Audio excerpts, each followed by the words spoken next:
Hey, what's going on there, folks? Good morning, good afternoon. It is the Earthmaster back here on this weekend. Well, end of the weekend, right? Sunday, November 19th, 2023. It's about 10:50 a.m. here, California time. Latest activity on the Earthquake 3D globe looks like a 2.0 into the Hawaii area. We'll cover that here in just a little bit. We'll start off quick here with a update on the Iceland activity. Earthquake activity continues overnight, with looks like about 179 earthquakes in the last 12 hours. There is the local seismograph station there around the Grindavik, Iceland area. Shows not found for some reason, but that is the most recent imagery there across the area. Notice earthquake activity, though, has died down since about the 10th of this month. We did see quite the enormous uptick in earthquake activity earlier. Now we're starting to decline here in the earthquake department over the last few days. Now, that does not mean that the eruption is not going to happen here around the Grindavik area of Iceland, but just kind of taking a temporary pause. No update today. Doesn't look like they've updated anything. Just states the information here from yesterday that the high likelihood of a volcanic eruption continues. And that was put out yesterday here, so they still think it's going to pop or at least break through the surface and create maybe some fissures around the Grindavik area, but to the northeast. And that's going to be around the Hagafell area, right around this region right here. Either way, still seeing earthquake activity and kind of watching a separate little swarm over here away from this region. Overnight as well, seeing a little bit of uptick in earthquake activity. So still active across that region. Just waiting to see what happens here. All right, earthquake activity around the rest of the globe. Did see some movement here into the Izu Trench. Now, this is way north of where I thought it'd take place. Yesterday, we did see quite a bit of deep activity here into the Mariana Trench. Almost 600 kilometers deep for these two earthquakes, which one was almost a 6-pointer. So we did see a little bit of shallower adjustment, but this is way upstream, way up north of this area where I was expecting the potential buildup to happen. 4.8 into the Izu Islands area, Izu Trench, but very shallow. Still keep an eye on this area right here upstream. Remember, these subduction zones do accumulate quite a bit of strain and stress before the potential for earthquake activity, but that's a lot of deep activity down here. So keep an eye on the Mariana Trench, the upstream areas. A little bit more shallower activity potentially coming up. Hawaii looks like about 12 earthquakes here in the last 24 hours. Let's give a quick glance here at the hazard notification system, see if they put it out today. They did. Goodness. All right. Kilauea Volcano is currently not erupting. Still looks about the same here, folks, as far as changes go. Doesn't look like we've seen any major change. Now, the summit tilt meter located northwest of the caldera had a modest increase in tilt along with increased rainfall. We're still obviously above the very high level of inflation, and that is even prior to the eruption that happened back in September of this year.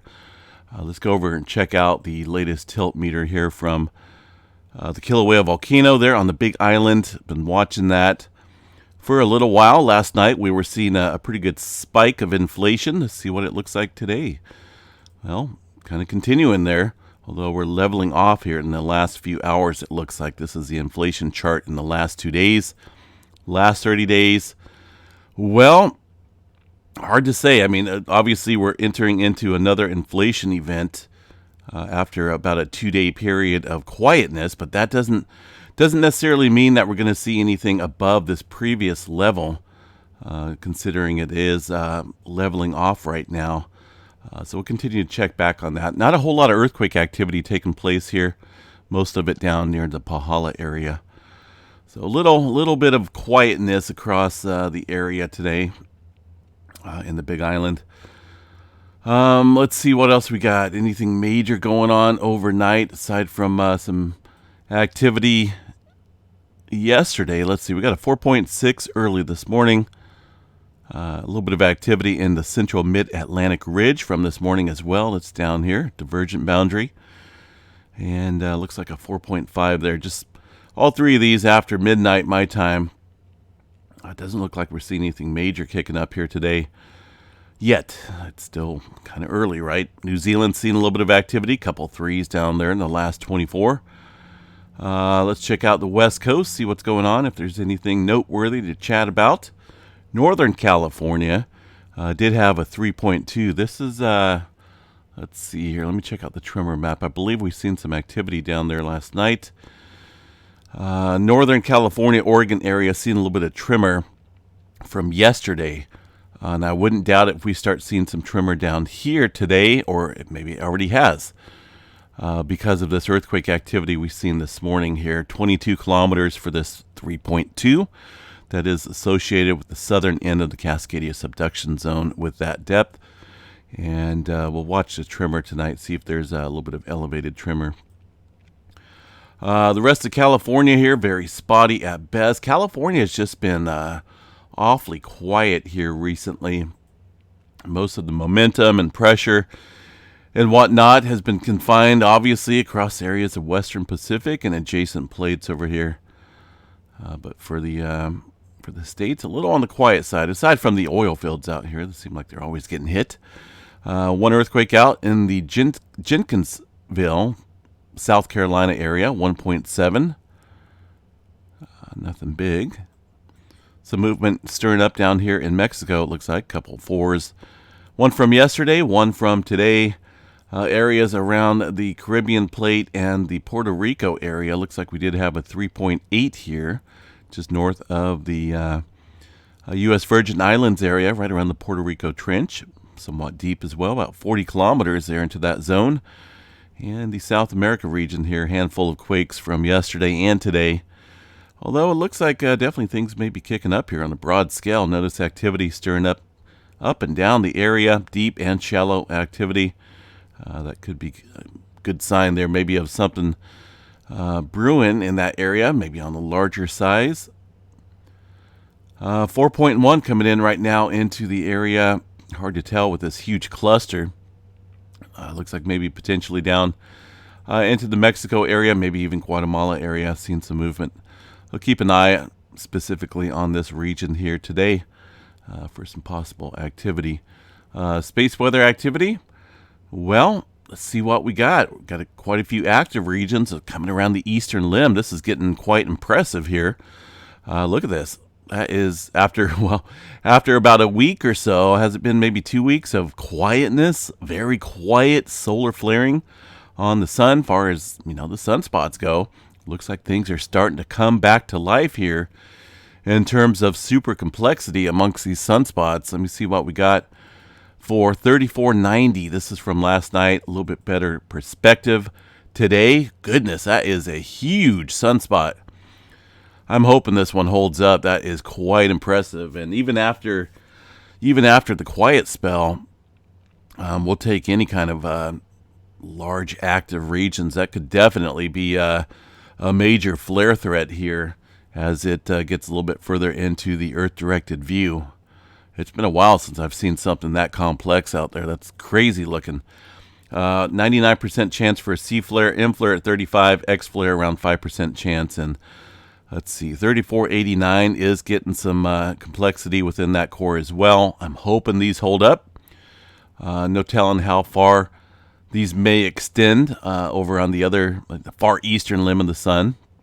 But we'll definitely get a better perspective of this in the coming days. But I think the flare threat level is quite high.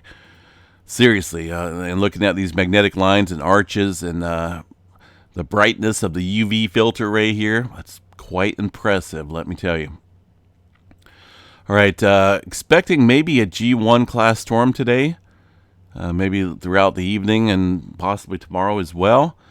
Well, let's see, these are going to be in UTC time, so tonight, if we don't see it, then maybe it looks like that potential storm is not going to materialize. This is the Aurora forecast here.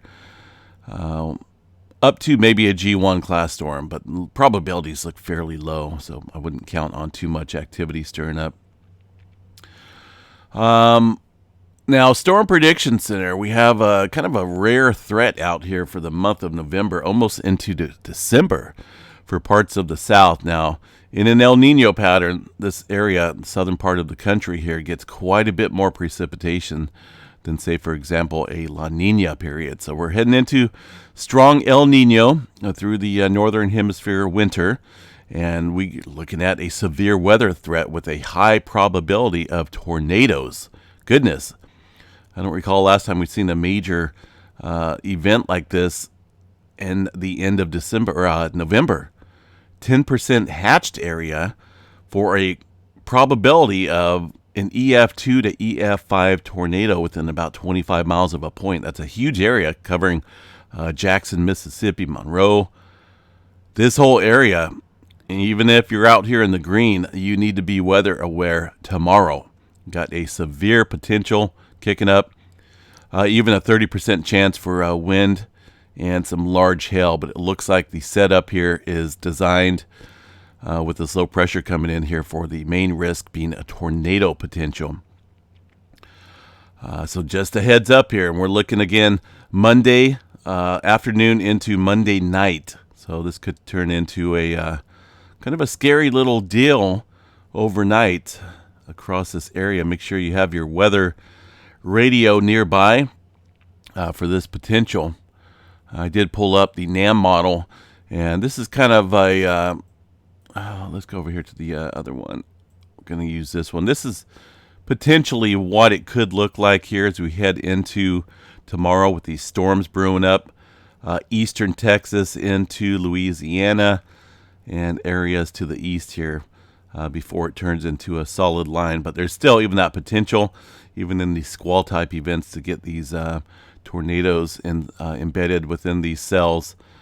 So just a heads up, if you live anywhere in this area, keep your eye on the sky, and at night, just make sure you have a plan here in place, because that severe potential looks like it could play out. Again, a good portion of Louisiana and in the Mississippi as well, in that 5% zone. But literally, if you're within this 2%, just in this whole area, be on guard.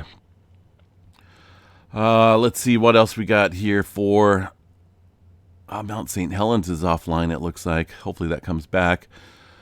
Seismograph stations right now look pretty calm, pretty clear. Not a whole lot going on across the board in terms of earthquake activity, but, just be on guard.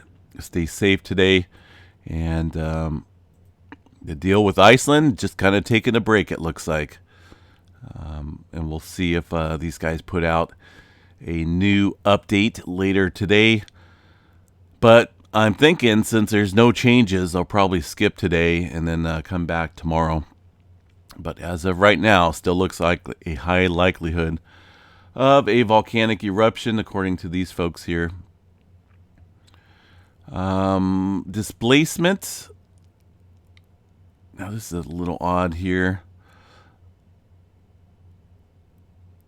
Not for sure why that went off the chart, or if this is down. It's kind of weird. That's one near. Let's see. I'll zoom in here. That's north of Grindavik area.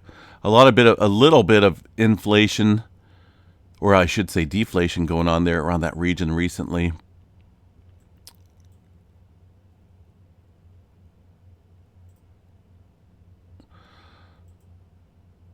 That's way up north. All right. Anyway, I got a busy day today. Got quite a bit of stuff going on for school, work that I got to get done before tomorrow. So my day is going to be pretty well packed. But we will be out here on the side monitoring any changes out here on the Earth globe, Earth flat scale model Earth, whichever you prefer. And we will be monitoring, of course, all the activity and report back on any changes. Take care, folks. Have yourself a beautiful Sunday. Stay safe out there.